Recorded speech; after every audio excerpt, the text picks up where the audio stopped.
Oh ya. Baik apa Pak? Saya Helena yang kirim-kirim ini. Oh ya, katanya dari Timor ya? Saya dari Ampun. Susah juga nih, ibu saya orang Jawa Pak, bapak saya orang Maluku. Nanti kalau saya bilang saya orang Ampun, ibu saya Maluku gitu. Jadi hidup di Australia. Belajar Pak di Australia. Oh belajar. Belajar pun jauh-jauh. Kan udah lama di Indonesia nya Pak. Nggak bohong Pak, mumpung ada yang bayarin. Oh ini mesti duduk begini ya? Oke. Iya. Dari tengah? Ya. Ya, Ya, kelihatan semua kan? Yes. What ya?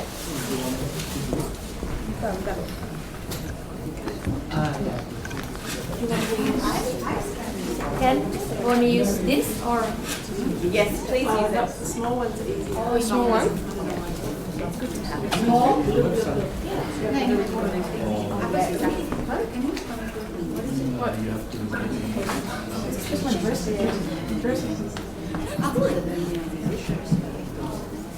Kan tanya jawab kan? Ya, nanti kan. Oh, Ini bisa dipakai. Halo, halo. Ini nggak ada. Halo, halo. ya. Nyala. Kedengeran. Oke. Asin baca. Ini pakai ini. Not here.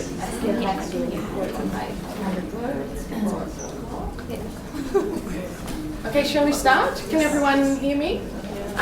So let's get started with our second panel, which is in a question and answer format with those who have survived the events of 1965. We've got three panelists, Ibu Kadmiyati from Yogyakarta, Pak Djin Siauw, also from the HFF Foundation, and by Skype, Pak Putu Okesukanta. Stand over there, he can see Oh, you. he can see me. Okay, good. Thanks, Jira. So, the will be very flexible panel, but I thought to start with, it would be good to hear from our panelists what their own experience and personal experiences are with 1965. So, I would first like to ask Ibu Kadmi to tell about her experiences. Jadi, Ibu Kadmi bisa menceritakan kepada kita semua ini pengalamannya Ibu pada tahun 65 sesudahnya. Silakan. Terima kasih atas waktu yang telah diberikan untuk kami. Sebenarnya kami sampai di sini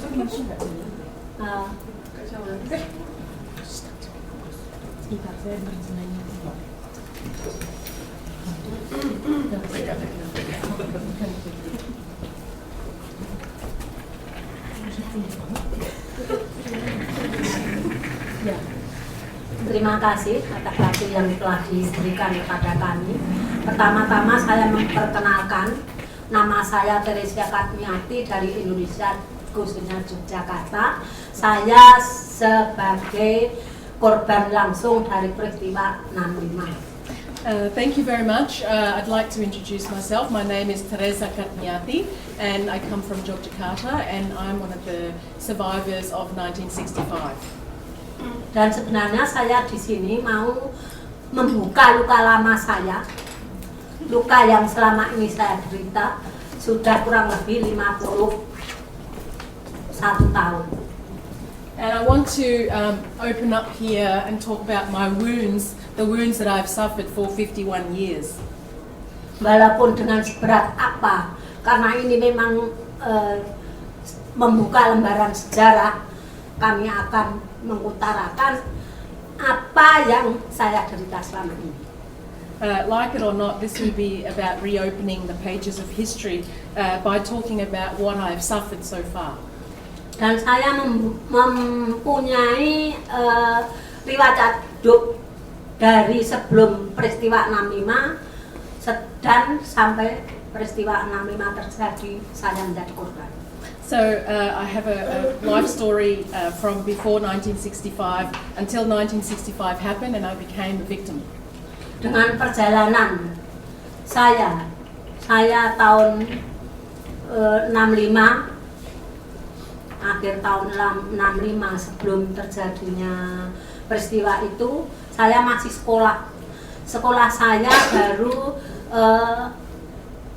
di kelas 3 taman guru di dalam pendidikan. Towards the end of 1965, I was still at school, and I was in the third year of teachers training school.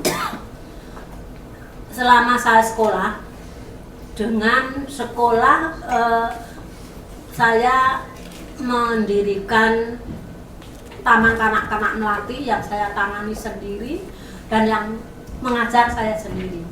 And as part of that, I set up a kindergarten called the Jasmine Kindergarten, Taman Kanak-Kanak Melati, that I ran and where I taught myself. Yang saya namakan Taman Kanak-Kanak Melati, dan itu adalah program dari saya melaksanakan program-program dari organisasi saya, yaitu adalah Gerwani. And why I set up that kindergarten was because I was carrying out the program of my organisation, namely the organisation called Gerwani. Karena Gerwani itu dianggap oleh pada masa-masa Orde Baru itu Gerwani adalah perempuan yang jelek, perempuan sebagai apa ya namanya ini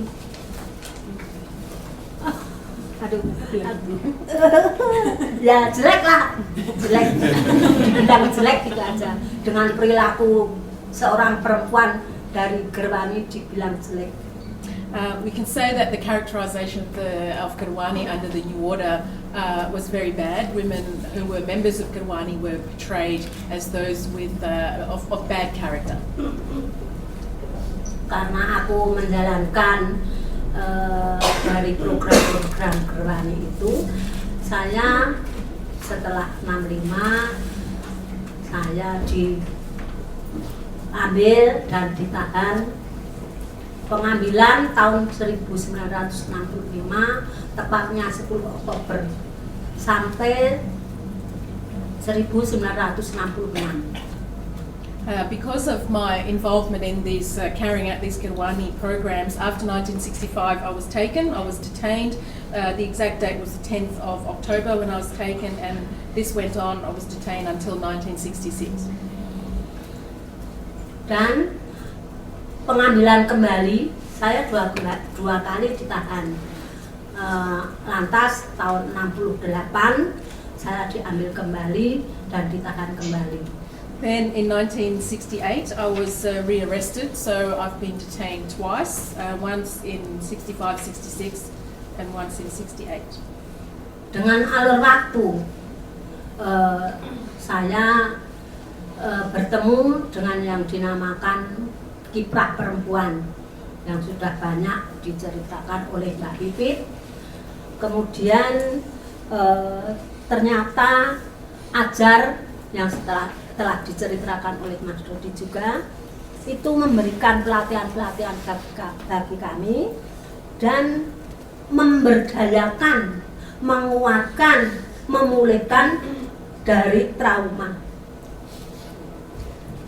As time went on, I became involved with the group Kiprah Perempuan, Kipar, which Pipit already spoke about.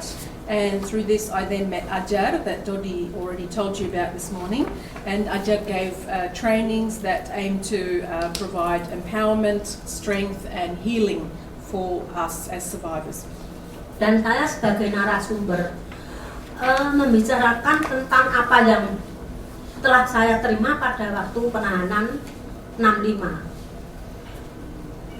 As a source person, I shared my experiences as to what happened to me in 1965. Yang dengan banyak kekerasan, dengan siksaan, dengan pelecehan seksual, dan waktu itu banyak sekali pembantaian, pembunuhan yang dilakukan oleh kekuasaan masa lalu. So, and what that time entailed was a time of violence, of torture, sexual harassment, and killings which were committed by the powers that be at that particular time. Dan aku sampai di Australia sini karena aku ikut kegiatan kiper, dan kiper difasilitasi oleh Ajar yang mengangkat aku, menguatkan aku, membuat aku kebal menghadapi situasi di daerah saya. And here I am in Australia because I took part in these activities of Kiper that was facilitated by Ajar to lift me up, to strengthen me, and to make me immune from the sufferings that I've suffered around me. Dan segala bentuk-bentuk kegiatan dari Kiper sudah banyak diutarakan oleh Mbak Pipit. And the various activities of Kiper, Pipit has already told you about at some length this morning. Selain itu, selain ada pelatihan, ada pendataan terhadap korban yang lain, itu ternyata masih banyak yang membungkam untuk tidak mau berbicara dan tidak mau untuk sebagai narasumber tidak mau diungkapkan luka lamanya lagi. But aside from the training and the data collection and so on, there are still many people who still keep their mouths closed, who don't want to speak, who don't want to talk about their experiences. Setelah itu, upaya-upaya dari bentuk-bentuk usaha sepertinya IPT dan adanya simposium, bagi aku upaya-upaya ini belum bisa dikatakan berhasil. For me, after a series of events such as the International People's Tribunal and the April Symposium in 1965, for me, I can't say that these events have been successful in doing something about the past. Karena negara tidak mengakui upaya-upaya tersebut. Because the state doesn't acknowledge these efforts. Dan terus-menerus adanya stigma dan diskriminasi. And the stigma and discrimination continue. Maka semuanya itu menjadi ibu-ibu yang sangat-sangat untuk memperjuangkan hidupnya dan sangat-sangat dengan keprihatinannya, sangat-sangat dengan segala penderitaan.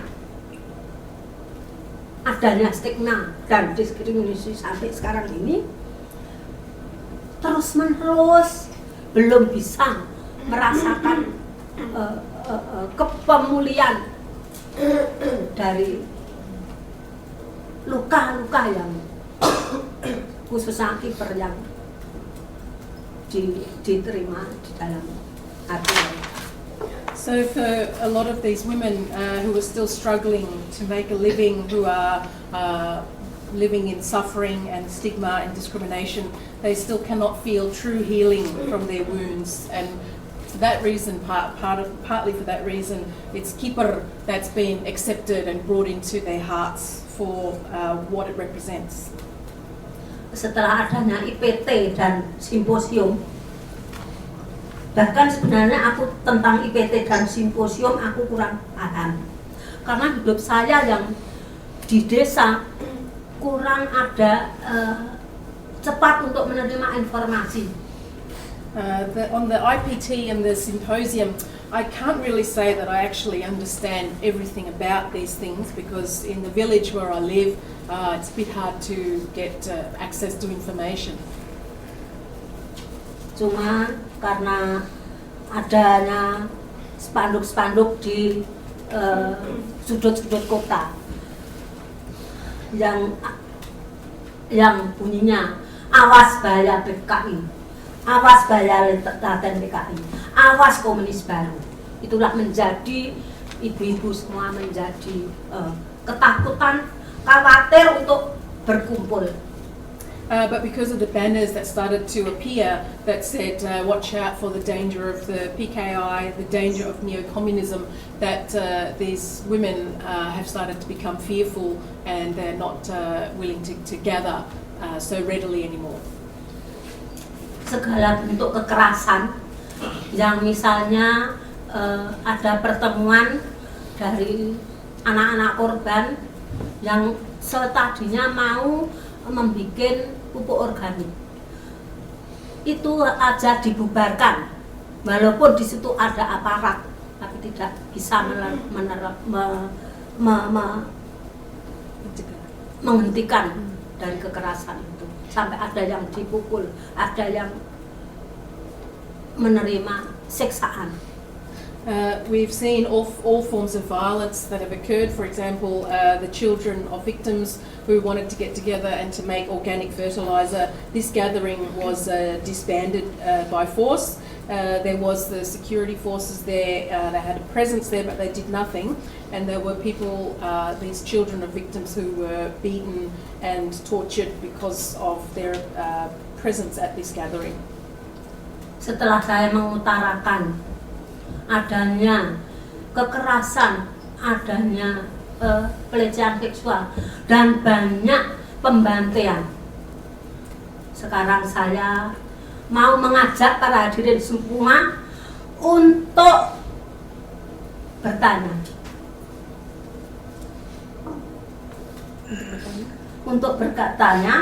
bagaimana nasib ratusan ribu orang yang menerima kekerasan dan dibantai. After I've spoken about the violence and harassment and slaughter that people suffered, I want to invite you to ask questions. What is the fate of those people who have suffered such treatment, such mistreatment in the past? Dan siapakah mereka?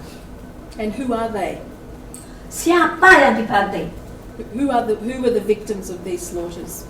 Bagaimana mereka dibantai? How were they killed? Mengapa mereka dibantai? Why were they killed? Para hadirin, pertanyaan ini menyeret kita ke dalam lorong gelap sejarah. These sorts of questions bring us to a dark alleyway of the history of our nation. Sejarah yang pekat dan berbahaya untuk dimasuki para sejarawan profesional. Para sejarawan profesional. These sorts of questions dragged us into a dark and dangerous area for professional historians to delve into. Janganlah kita bernafsu untuk memperoleh jawaban dengan lengkap mengenai soal ini. Don't hope for comprehensive answers on these questions. Untuk sementara ini, cukup kalau kita mampu menemukan peta atau sketsa pembantaian pasca G30S. In the meantime, we may have to be content with only having maps or sketches of how this violence unfolded after the 30th of September movement of 1965. Saya kira cukup dengan sekilas riwayat hidup saya mengalami kekerasan dan mengalami pelecehan seksual yang saya alami. Maybe I'll leave it there in terms of giving you a glimpse into my biography of having experienced detention, violence and sexual harassment.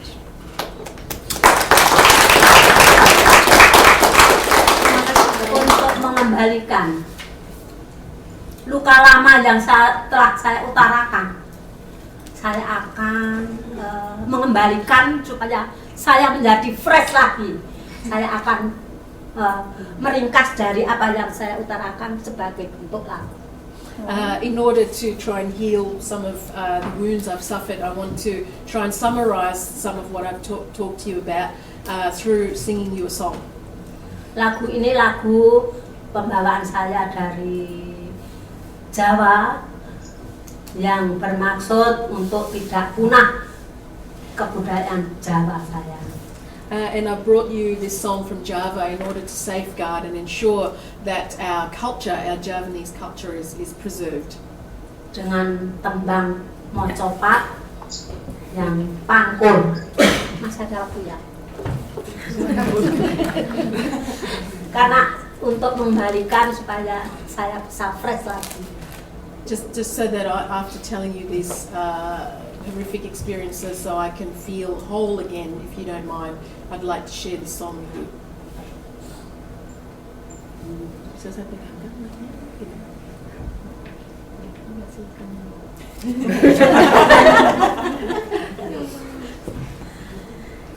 Eling jaman isih muda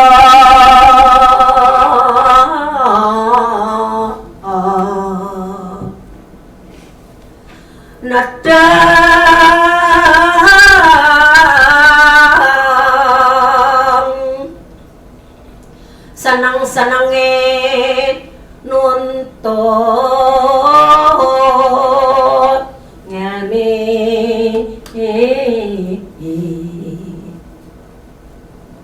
nempuh pawiatan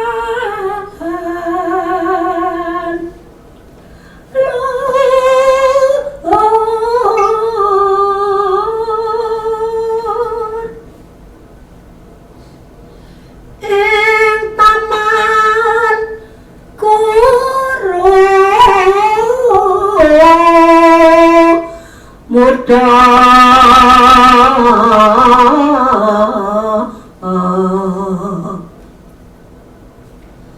tumapae pendidikan kelas telu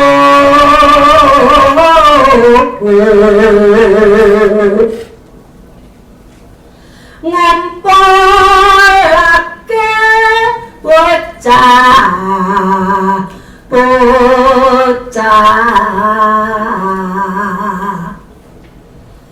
kanthi setya bisa bimbing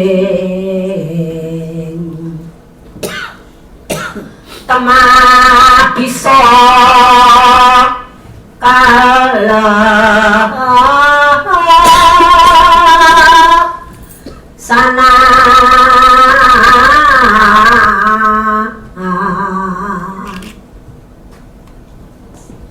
jumlah murid langkung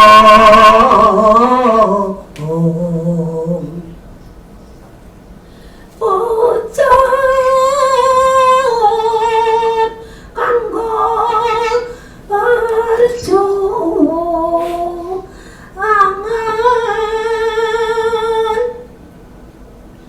gerakan wanita Indonesia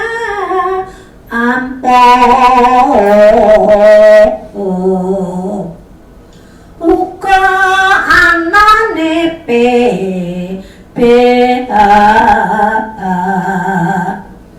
nindakake visi misi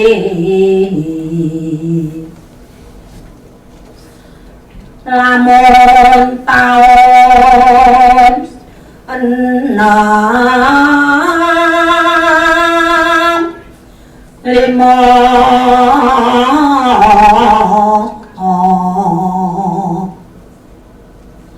ana bulan Oktober tanggal siji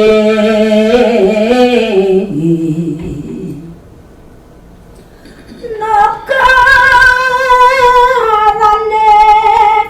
mawon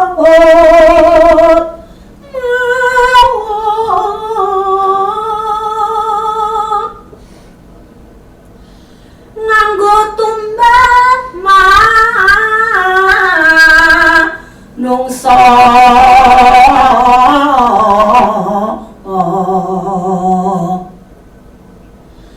kapercaya disiksa digawe lampus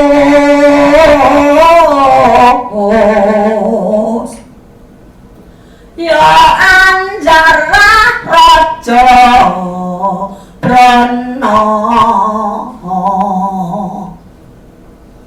yakti nyata kianat nagri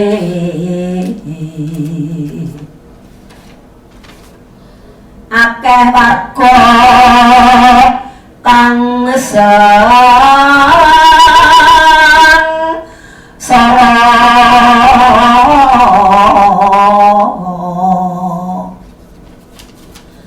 mlebu kuwi pitenah dipateni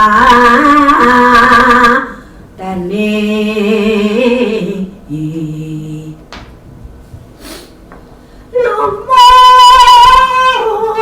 asal kudu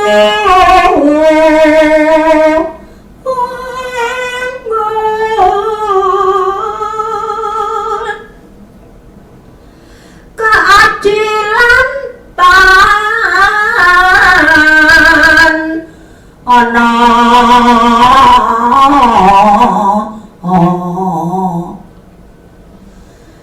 kaya raksasa kang lagi ngamuk tansah gawe panca daya ngucap kamurkaning hati. Semua ini adalah ringkasan dari apa yang saya tuturkan tadi. Dengan zaman saya masih muda mendirikan TK taman kanak-kanak, itu adalah wujud perjuangan saya untuk mengabdi bangsa dan negara di dalam organisasi Gerakan Wanita Indonesia alias Gerwani. So that was my summary of what I just told you and about my work in the kindergarten program as a way for me to dedicate myself to my nation and country. Ya, ternyata pada tahun 65 saya merasakan semua itu bentuk-bentuk kekerasan yang saya terima, yang negaranya itu amburadul, maut bahasa Jawanya. So the country was in a state of disorder, and that's what affected us at the time. Terima kasih banyak Ibu Kadmi. Vanessa, thank you also for translating. Thanks again. Maybe it's best now if we go to Jakarta to Pak Putu. Pak Putu, can you hear me? Yeah, hello. Hello. Pak Putu, could you maybe briefly talk about your personal experience in 1965? And maybe also briefly address, what kind of justice, I suppose, you would like to seek. Firstly, I would like to ask you how the thing affects in my national language, Indonesia. It's whatever you prefer, Pak Putu. Okay, because I think that most of the audience can speak English also. Does most of the audience speak Indonesian? Vanessa can help. But I need to go to the toilet. I'll back in 1 minute. Vanessa Okay, can no, speak. just put. It's fine also in English. Okay, I learn English.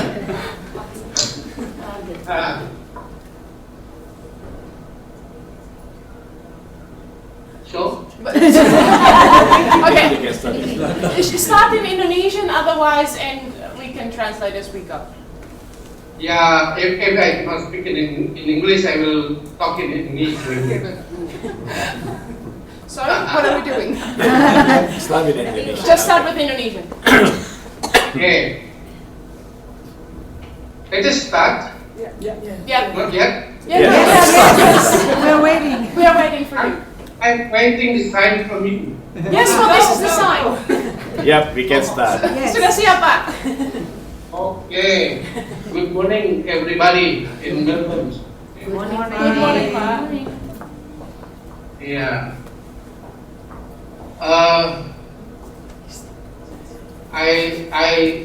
I give my short statement that I'm a victim of the Cold War and the survivor of the humanitarian tragedy in Indonesia during 1965 and 66.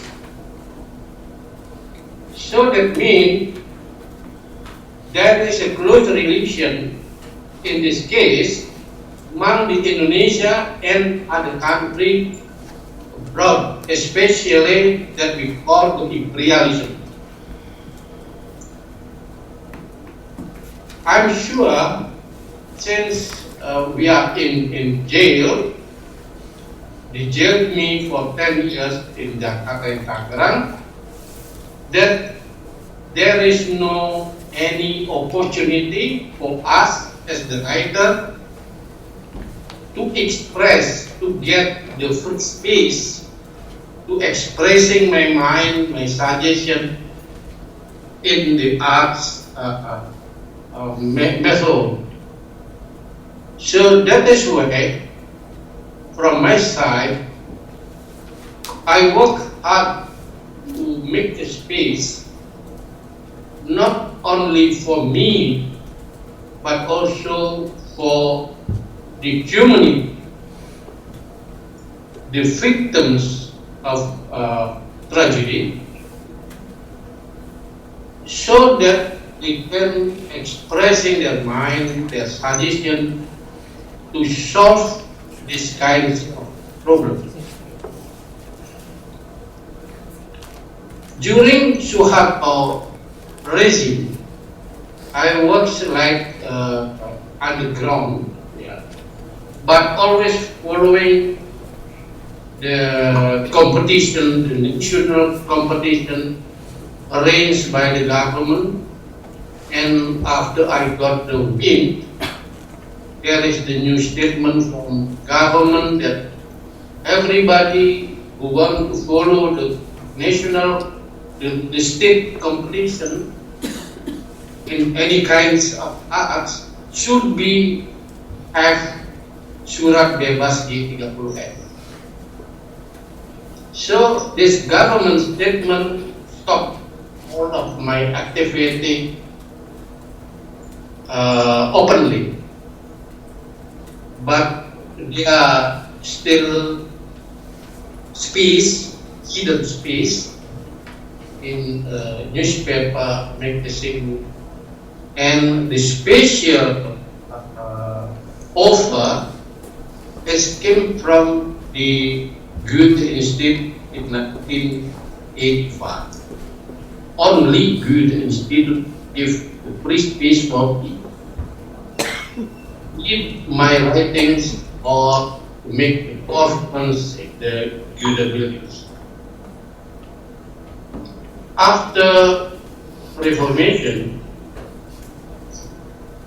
I invited some artists, especially the new and the young,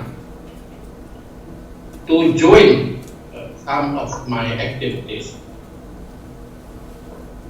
And the aim of my activity, especially in the art, is to make space for producing alternative knowledge on culture and cultural and humanity issues.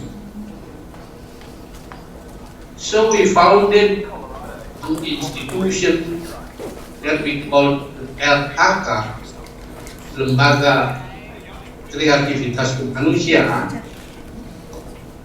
Institute for Creativity of all Humanity.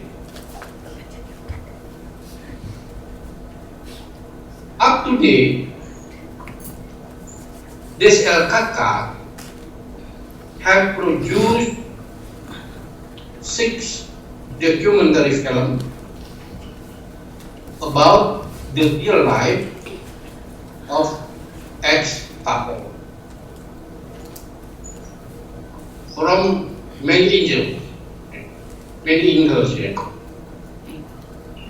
We have also produced 2 books consist of true story and true life. One of this book already translated into English by his position in Melbourne University. There is Bridging Side. The other books is Sulawesi Being Witness. And nowadays, I still works at the end of this month, the book already published, and works together with Average Foundation to publish 25 true stories from the inherited Pewaris. Yeah. We call the book, the title of the book is Cahaya Mata Sang Pewaris, the eye science, bright science inheritance. And also we are work hard now, try to explore, analyze, and analyzing about what is the cultural effect. Because all the couples, the family, have no more the cultural rights. There is no more the free space to express freedom. So that is what I'm up to date. I think that is only short story of my activities. Maybe that. Thank you very much, Pak Putu. Before we open up the floor to questions, I just want to give the opportunity also to Pak Djin to briefly talk about his experiences and please, Pak Djin. I'll be very, very short.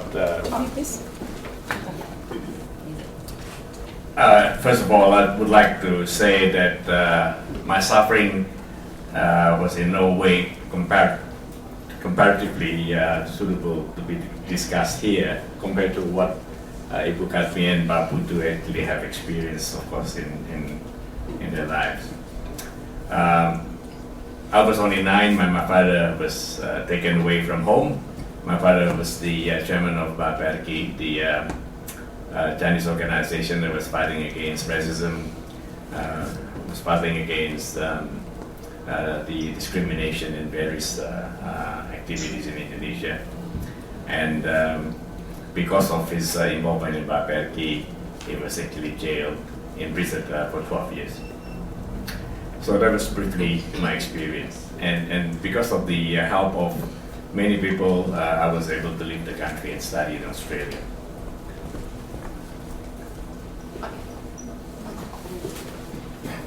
Thank you. Oh, thank you, Pak Djin. Please all.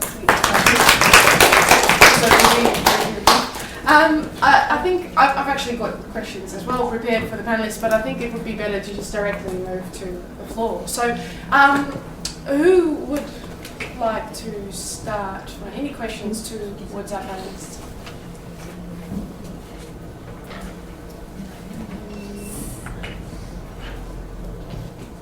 Gemma. Okay. For anybody, maybe Pak Putu, because Ibu Kadmi has already made a comment. Pak Putu, what is your response to, you were involved in the symposium in April. Can you tell us a little bit about your experience at the symposium and what you think of the outcome, if any, from that process? Putu, did you hear that? Yeah, you asked about my involvement in the symposium, is Yes, that right? that's correct. No, the response. And the response to the symposium? Tanggapan Pak Putu mengenai simposium. No. Firstly, why I involved in that symposium? Yeah. Because I would like to use the opportunity to expressing my mind, my suggestion to the government. It is very luxurious space, you see, opportunity. So that is why I attended the symposium, because there is a invitation for me. And what is my opinion about the symposium? Yeah, you know that in the first day, there is a very immediate speech from Luhut that the government will not give forgiveness to the victims. So that means all the activity of symposium is stopped already. No more. There is no more use, because the government in the first day gave the statement, government will not give the forgiveness to the victims. That's okay. So that is why we have to encourage marginalized people, to make the power, create the power. Please don't give back totally to the government.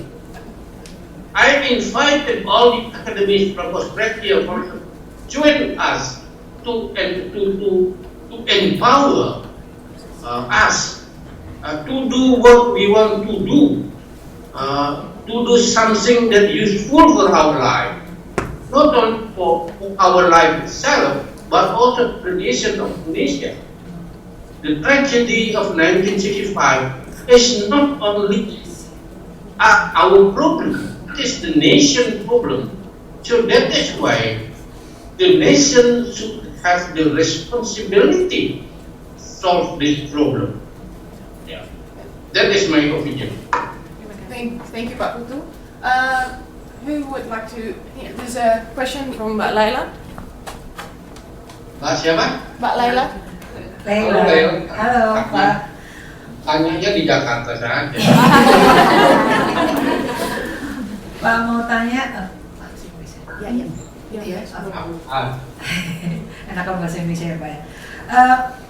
Yeah, during the symposium, I noticed that there's sort of like a shift of President Jokowi's statements, or after, I think, there was the statement that government is supposed to find the mass grave, and then afterwards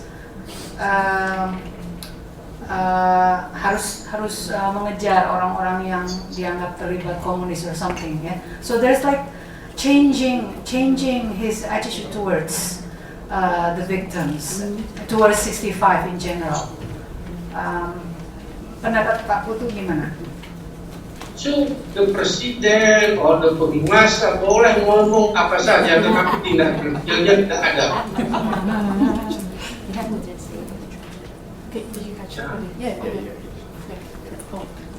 Sebentar Pak Putu, sebentar diterjemahkan dulu ya.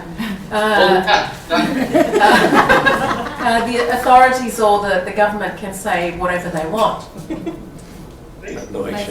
But still they take no action. Thank you, audience. Mereka boleh omong doang.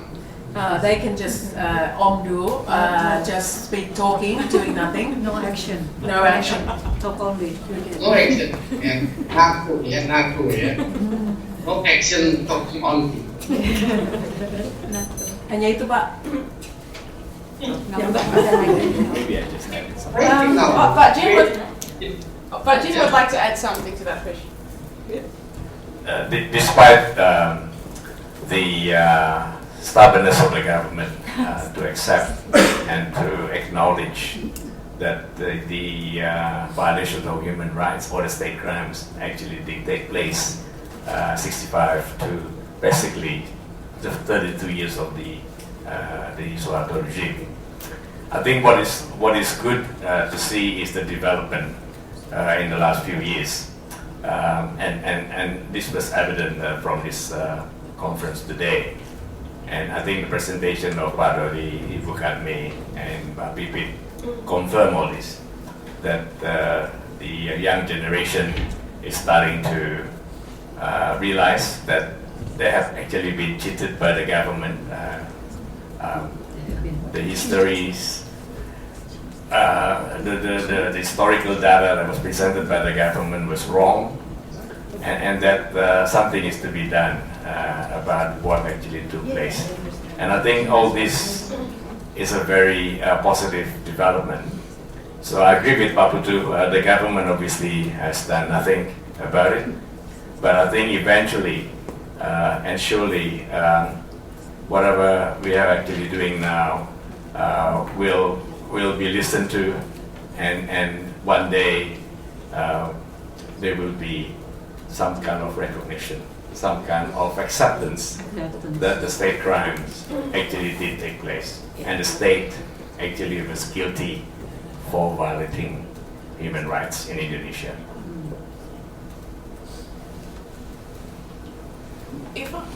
There's a question from Mbak Pipit over there.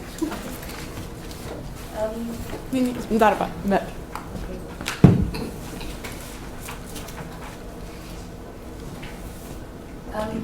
Bukan pertanyaan ya, tapi sebetulnya sharing karena dari tadi bicara tentang simposium, saya ikut waktu itu bersama Pak Putu juga.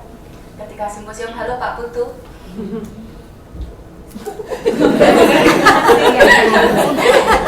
Jadi simposium itu memang di satu sisi sangat menarik karena dilakukan awal pertama kali oleh pemerintah yang menginisiasi, meskipun sebetulnya menurut saya sih simposium itu terjadi karena banyak tekanan dari banyak pihak, terutama ketika IPT digelar.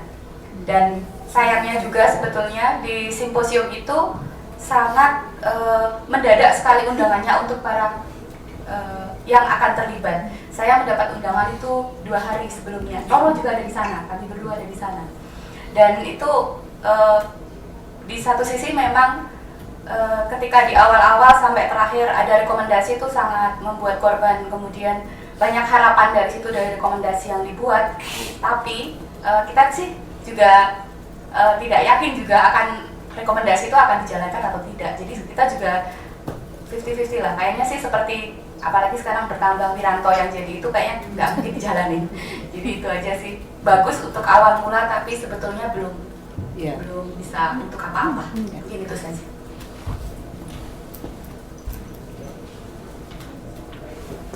I'll translate you. It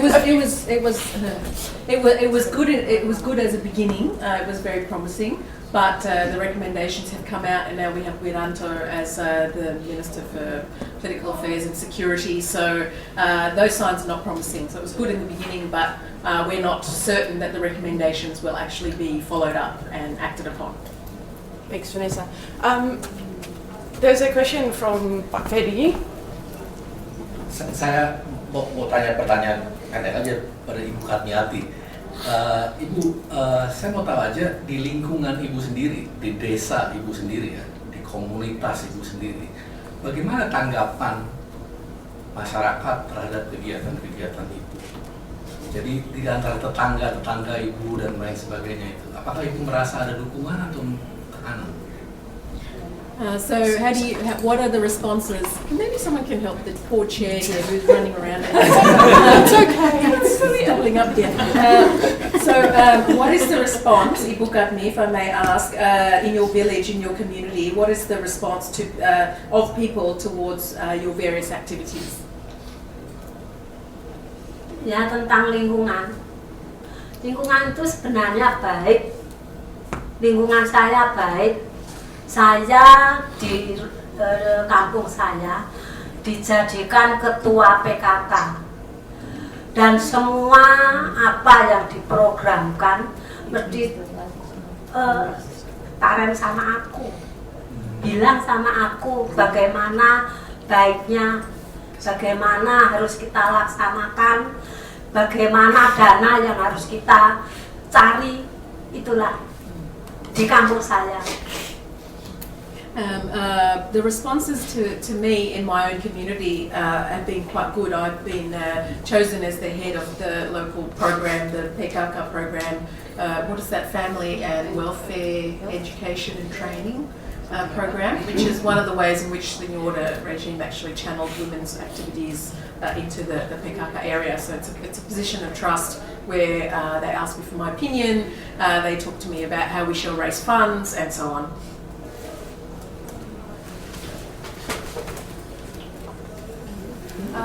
Any more questions?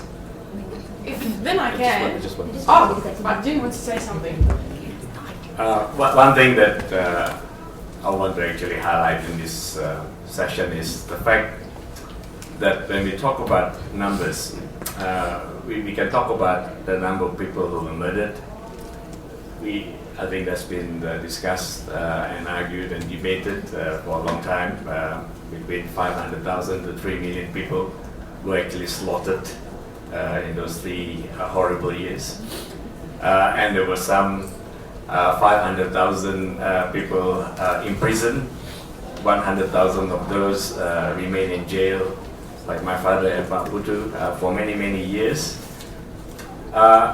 What is actually not discussed very often is the fact that there is also a number of people in Indonesia, a large number of people in Indonesia who actually are victimized as well. If you look at the statistical data, if it is true that the number of PKI members and the affiliated organizations numbering around about 7 million people, then you can expect, each person has about 4 to 5 family members as well as relatives. So you can actually expect that there are some 35 million people affected. And they were actually victimized, they were actually isolated by the state as well as people who are dangerous to the community. And I think we should not forget about the fact that there are so many millions of people in Indonesia who suffered a lot. They couldn't study, they couldn't work, they couldn't actually be accepted in society very well. Thank you. Thanks, Djin, for that very important comment about the broader impact of this case. There's another question over there. Thanks, Helena.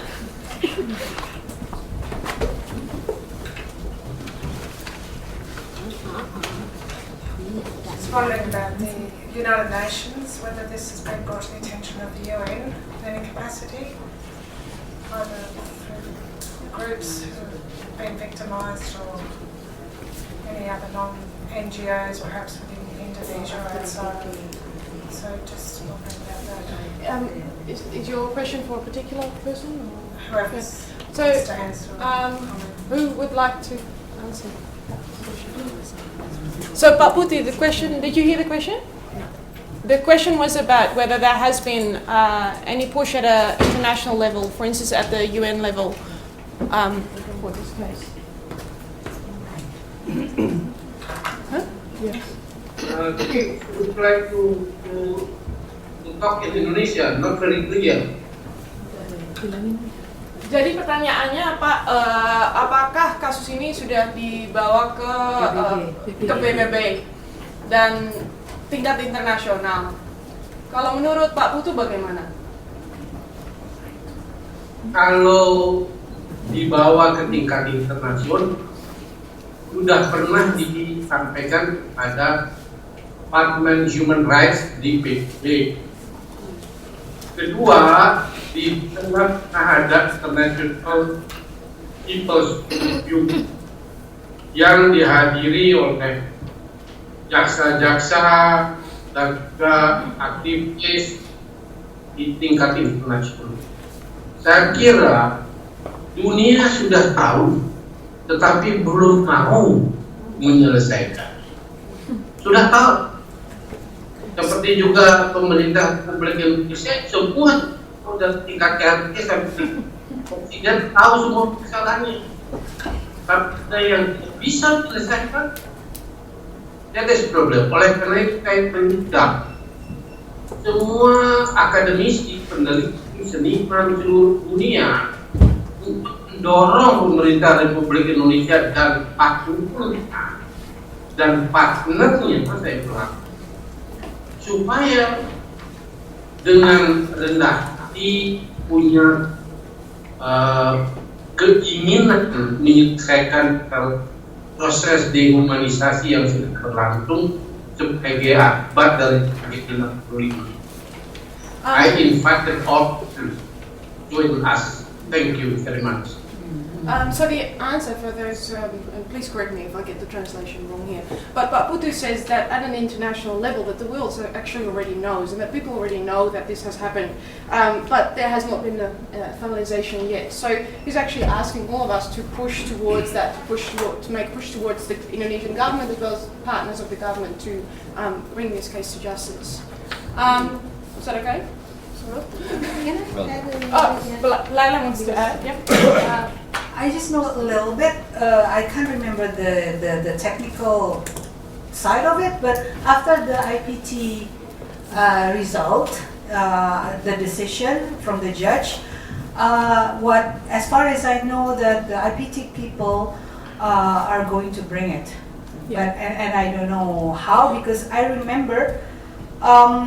Tempo was writing about this.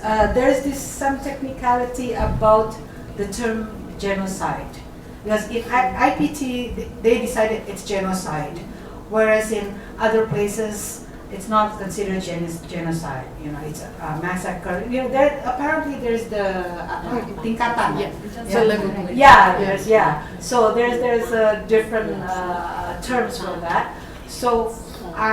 I remember Ibu Nur Syahbani from IPT mentioned that they are trying to push so this term of genocide will be accepted, and then they're going to bring in something about technicality. And I think in the next panel we will have Ayu Mahimingrum actually talking about the IPT and what happened after, so probably she will be able to reflect on that also.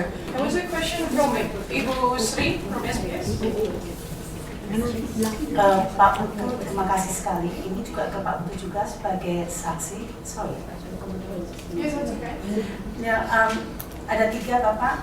Jadi, quick one. As much as I would like to embrace Pak Djin's enthusiasm or also optimism, so deep down, do you really believe that in your lifetime, Pak, particularly, that you will get the truth? That's one. And then secondly, how can we change that mindset to change that willingness of whoever parties involved in this case? Dan yang ketiganya itu adalah Pak Putu, did you hear Ibu Sri's question? Nggak jelas.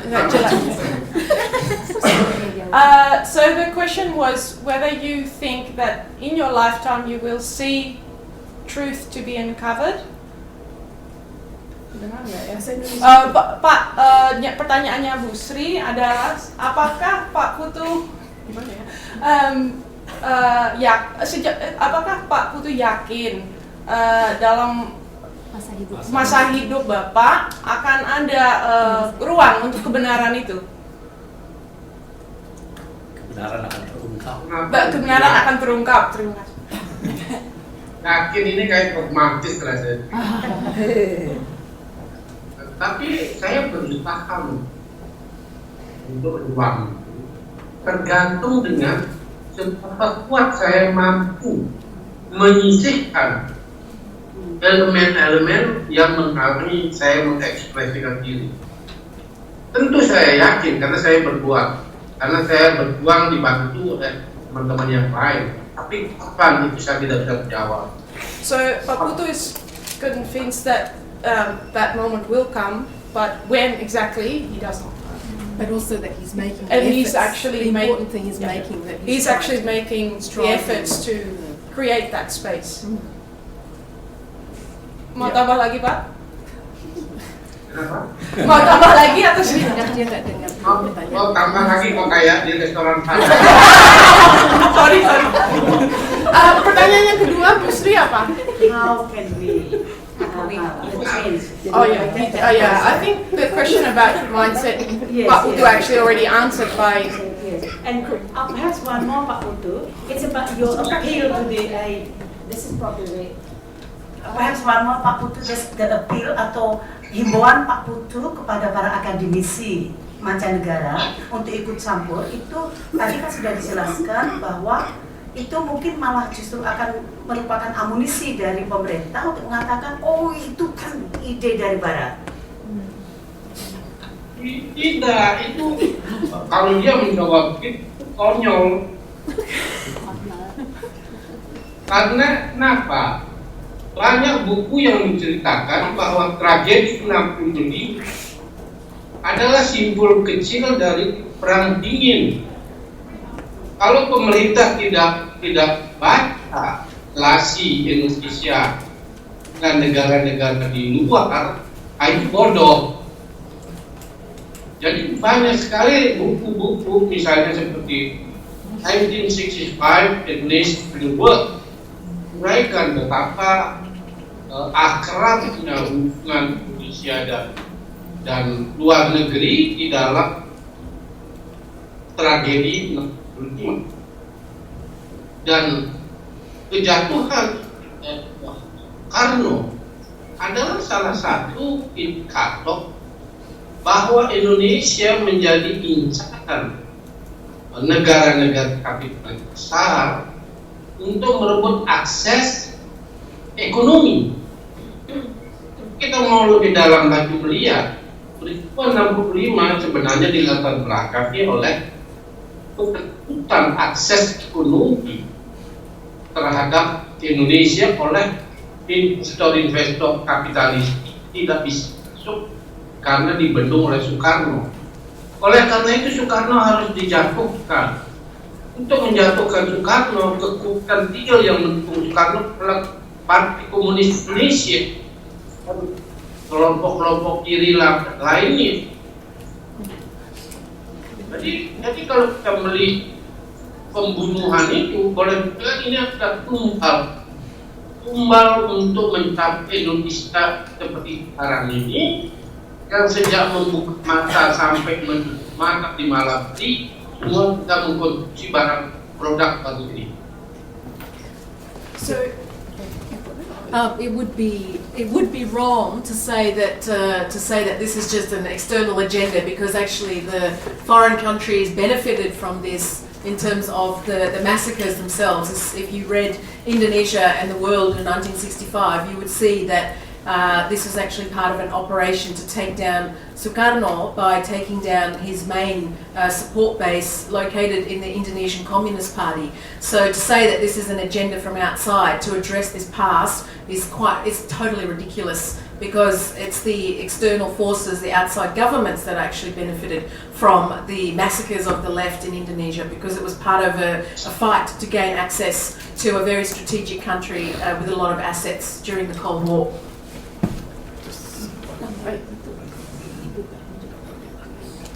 Just one comment for Ibu Sri. The short answer, I think, is in order to expedite this process to a successful end, is the realization of democracy in the true sense. With democracy, with the reduction of military's involvement in civil government, we will achieve what we actually been striving for very quickly. Thank you, Pak Djin. I think Ibu Kadmiyati also wanted to add one number. Saya tidak akan nambah, namun mau mengutarakan harapan dari korban. Di antaranya negara, untuk mengharap negara memberi regulasi, reparasi, serta tidak imparsial. Cuma itu. I just want to voice the hopes of the victims, which are that they hope for reparations. They want some kind of regulation on this issue and behave in a way that's not one-sided, in a way that's impartial.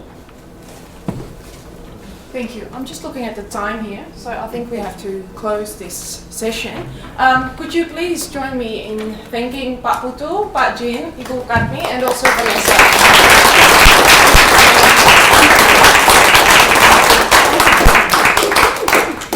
And I think there's 1 hour for lunch, so we'll reconvene here.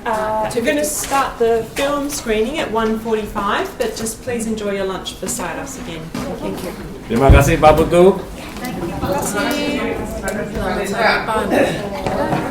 Sampai ketemu lagi. Terima kasih ya Pak ya.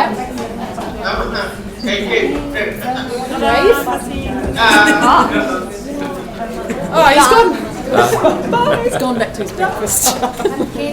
He looks very well though. Katie looks so well.